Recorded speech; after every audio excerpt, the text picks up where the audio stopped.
Let's get a read now on some of the top macro and market themes, including the commodity space. We've got Pete McGuire joining us in the studio from XM. Pete, pleasure to have you on the program. Thanks for joining us. Let's kick it off with commodities, because obviously we've seen payrolls on Friday in the US. Has any of this had a big impact on what we've been seeing with oil prices, the link there? Well, sure. Good morning, Ingrid. Yes, it has. The market's down 4%. If you're looking at what we experienced Friday, NYMEX WTI got spanked. Brent's been spanked. NYMEX is under $40. I would have thought it would have hit up higher than this due to what we saw with Laura and the hurricane season and all of those inputs. But unfortunately, the bears are really running hard on this. US dollar index is all over the shop, incredibly volatile. And these markets we've got tonight being shut, so I think it's going to be a very, very rocky road for crude over the next couple of days. Yeah, indeed. I guess when you look at what's going on with the China market, though, and the recovery that continues there, how does that play out for commodities, particularly for base metals? Well, it's incredible. I mean, but still we're very, the copper's still in the sixes, still at that 67 number. So there really hasn't been a big uptick there. It's, running very, very softly if you're looking at the big scheme of things as far as other markets that have ratcheted up so quickly, like silver and so on. So yeah, the base metals, I think the demand's there, but certainly it's going to be a good decade ahead for them, and possibly stronger prices than this. So what are you watching then, I guess, for an impact on all this, and particularly on oil prices? What are the catalysts going forward, Peter, in your view? For oil? For oil. US dollar index, all over the shop. It's back at 90, under that 92 number. So I think that's been so volatile over the last week or so. It's creating wonderful trading opportunities. And the shorts, it's been very much range bound. That 42 to 45, now it's crunched under 40. There's possibly, you're going to see even further softness over this September-October period. Is that the way you view it, longer term downside for the US dollar?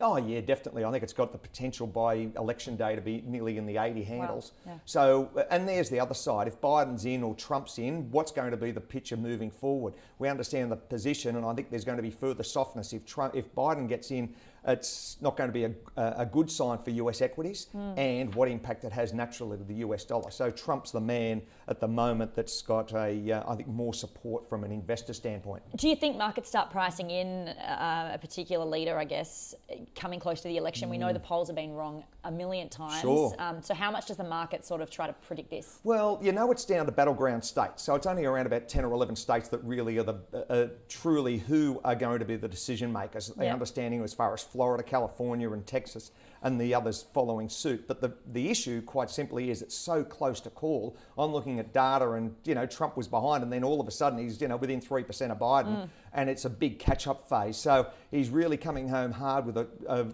very, very strong wind in his sails, and we're 2 months out, Ingrid. So anything can happen over those 2 months, and what impact it has to US dollar, equities and so on. Okay, you're watching a couple of things this week as well, central banks in particular, ECB. What are you keeping an eye on? Well, I'm keeping certainly on the ECB and what happens as far as that euro-US dollar cross rate. I mean, that's just been a wonderful trade really over the last 4 to 5 months. Very, very strong moves to the upside for the euro, and will it continue?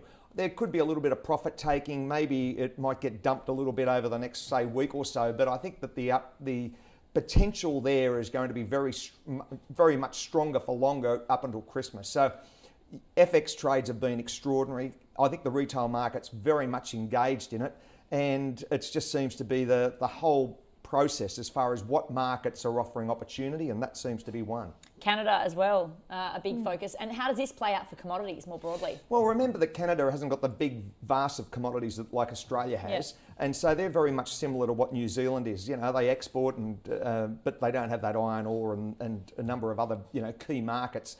So yeah, it's a little bit in the doldrums at the moment, the old loonie, and of course the Canadian economy, but I think it's going to be an uptick from here, and they might have a stronger 21. They're looking not too bad as far as COVID numbers, so it could be a good time. All right, Peter McGuire, always a pleasure to have you here in studio. Thank you for joining us on the show. Thank you, Ingrid.